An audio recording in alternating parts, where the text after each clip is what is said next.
ગઈ વખતે જંગલ ખાતાવાળું પ્લાન્ટેશન બનાવ્યું તો એમાં કેટલા હેક્ટરનું પ્લાન્ટ હોય તો એ હેક્ટરમાં પૂરેપૂરો ખાડા ખોદવામાં આવે તો અમુક જગ્યાએ પણ ખાડા ખોદ્યા નહોતા.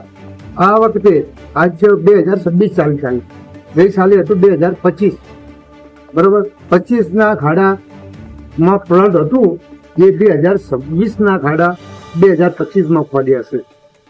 તો આ સાલે અલગ અલગ પ્લોટ આવે, પ્લાન્ટેશન આવે કે ભાઈ કેટલા રોપા વાવણા, કેટલું વૃક્ષોનું હોય.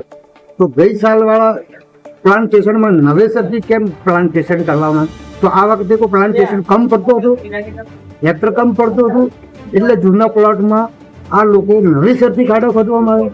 તો સરકાર શ્રીને એવું કહેવું છે કે ગઈ સાલવાળા પ્લાન્ટેશન બિલ આ સાલના બિલ જૂનાના એ નવાનું બિલ જૂનામાં પાસ કરાવે છે, ડબલ વખતે બિલ લે છે. તો સરકાર શ્રીની હરજ છે કે આ કર્મચારીઓનો વિકાસ કરે છે, એની જગ્યા પર વિનાશ થાય. ઓમ સરકાર સારું કામ કરે છે પણ સારા કામની જગ્યા ઉપર ખોટું પણ થાય. તો એ કર્મચારીઓને ખરેખર પગલાં લેવામાં આવે